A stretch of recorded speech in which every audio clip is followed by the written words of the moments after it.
The beginning and ending of the NBA's 50-year journey provide a startling contrast, but the heart of this story, of course, lies in between.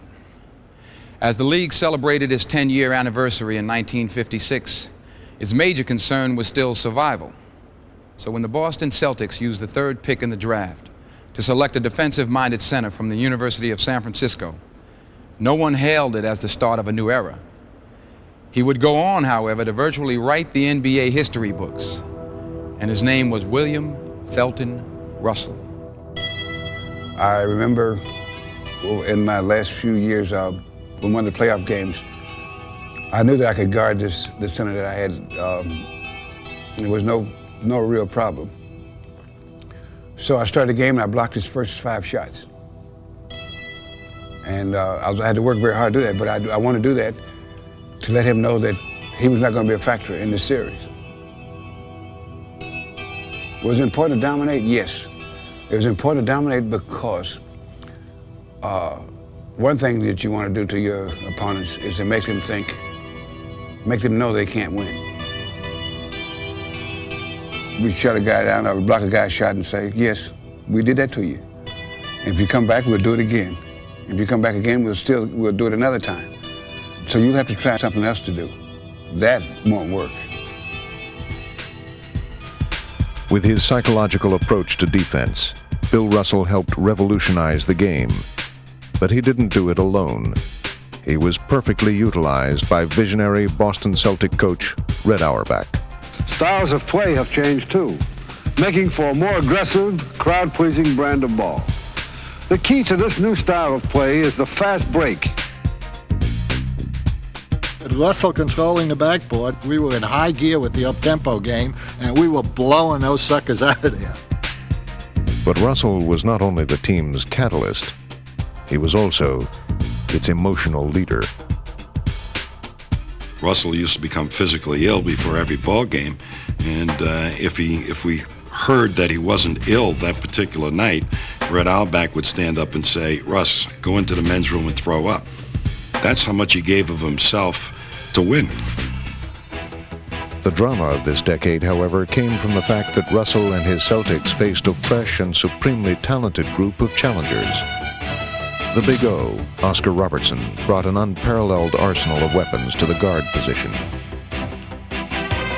while a sharpshooting Jerry West earned the nickname Mr. Clutch. In the front court, Bob Pettit set the standard for power forwards, and Elgin Baylor made the small forward a creative force.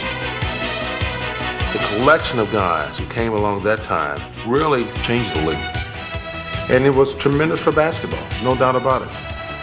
But year after year, these great stars would end their season in frustration as they watched the Celtics celebrate a growing string of titles. West all alone. Look at Russell come down. And what a play by Russell! And none suffered more than the Los Angeles Lakers, Jerry West and Elgin Baylor. It's all over. The Boston Celtics are once again the world champions. There were several occasions we thought we were going to win. We had an opportunity, but it just didn't happen. Defeating LA in championship series after championship series, Boston built its fabled mystique. We felt we were the better team, but it didn't prove to be that way. And it's awful galling for the players and I think for our management to accept the fact that we did get beat. Although the Lakers would be their most frequent foil, the Celtics would find their most compelling challenge in one man, Wilt Chamberlain. Averaging 50 points a game for an entire season and scoring 100 in a single contest, he was the league's most unstoppable force. And as fate would have it, he played the same position as Bill Russell. Go over the history of the NBA, the first 50 years, that's probably as dramatic a matchup as you've ever seen any time. It was like two titans of the game meeting. And you'd have headlines, Russell versus Chamberlain, and you know, the papers and the fans and everyone played this up. They were household names. They were on the cover of magazines. Wilt was a Paul Bunyan figure, mythic in what he could personally do. Russell, on the other hand, was part of the team. woven into the team more than anybody else ever in any sport whatsoever. It was just two entirely different ways. It was like I think when Impressionism first came into painting, and Russell was the great Impressionist painter, and Chamberlain was simply the realist, the best we'd ever had in simple, literal terms. Russell versus Chamberlain brought the league unprecedented attention. But Wilt could not stop the Celtics alone. 3 times his teams had tried to halt Boston's postseason march, and 3 times they had tasted defeat. But the 4th would be the most bitter, as his Philadelphia 76ers took the Celtics to the 7th game of the 1965 Eastern Division Finals. I scored the last 10 points. We were behind. I scored 10 points, and we had a few seconds to go, and we were about ready to dethrone them. The Celtics are leading 110 to 109. There are 5 seconds left. We got a 1-point lead, and our ball out of bounds. I did not trust anybody else to take it out but me. I wanted to take it out because I'd make sure that I could make a good pass. Russell he loses the ball off the support. Russell lost the ball off the support, and the ball goes to Philadelphia. We go in the huddle, and all I could say was, guys, we got to do something. Greer is putting the ball on a play. He gets it out deep, and Havlicek steals it over the sand goes. Havlicek stole the ball. It's all over. It's all over. Havlicek steals the ball. I said, Havlicek, how lucky can you be? Bill Russell wants to grab Havlicek. He hugs him. He squeezes John Havlicek. The Celtics would celebrate at the Sixers' expense again in 1966, but in 1967, Wilt would finally have his revenge. Well, the Celtics on the brink of defeat for the first time since 1956. Gamely trying, but they did not have it here in the second half. Philadelphia would rout Boston in the conference finals and go on to claim their title. I'm glad I was a part of that team that brought them down, but you felt like also, well, you know, it's way overdue. Every team in the league patterned their team to bring down the Celtics, to bring down this dynasty. And we finally brought them down. We finally brought them down.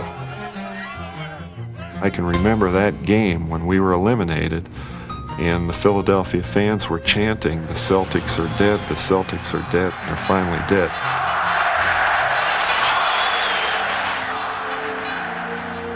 Aging and injured, the Celtics did appear to have run out of time. But the heart of their mystique lay deeper than appearances. One thing that we've always had in the Celtics is mutual respect. And we think that's the most necessary ingredient for a winning combination. It's that feeling of giving and then supporting and then encouraging. We had that kind of care about each other. I don't think that when players come to the Celtics initially, they believe all that pride and mystique and that type of thing. But with the Celtics, we always picked each other up.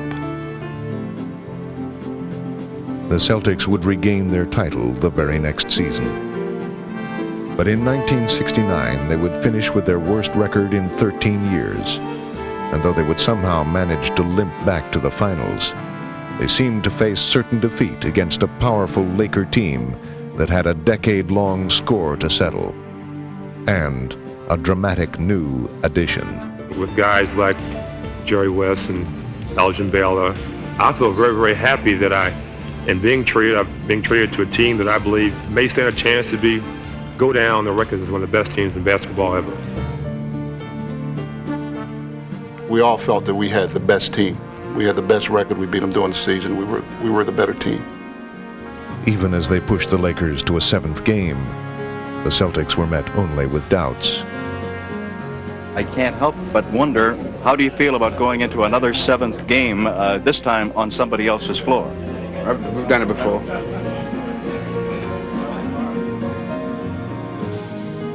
We get back out for the last game. Jack Kent Cooke was the owner of the Lakers. He put out a sheet in all the seats. When the Lakers win the championship, the USC band would play Happy Days Are Here Again.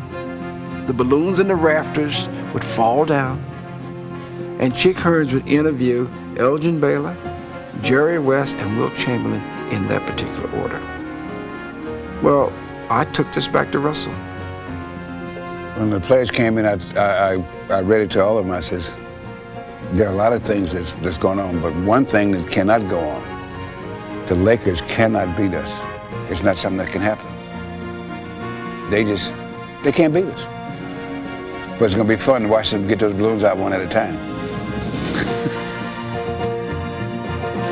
Don Nelson made a shot that I've never seen in all the years of basketball. It hit the rim, and it must have gone up 15 feet and came right back down through the net. I mean, it was absolutely extraordinary. No way should we have lost to Boston. Just no way. I mean, I still don't know how we lost to Boston. It's a mystery to me. There was something about the Celtics that made it that they had to win. They willed themselves to victory that time. And then Russell walked off into the sunset. And the Celtics, they have done it again. A spectacular finish. Chris, I'm here with Bill Russell. Bill, this must have been a great win for you. Exactly. One more time. I know it's hard to say what's in your mind right now, Bill, and it must have been a great win. Boy, this is such a great bunch of guys, you know. It sounds all corny, start talking like that, but I told these guys before the game, I don't care what happens. I wouldn't trade you guys for any guys in the world. As the 60s came to a close, Russell and the Celtics had won an astounding 11 championships in 13 years. And they had done it in an era that had marked the greatest influx of talent that the league had ever seen. Transcendent stars and one transcendent team had battled their way through the decade, and in the process had won the NBA a hard-earned spot in America's hearts.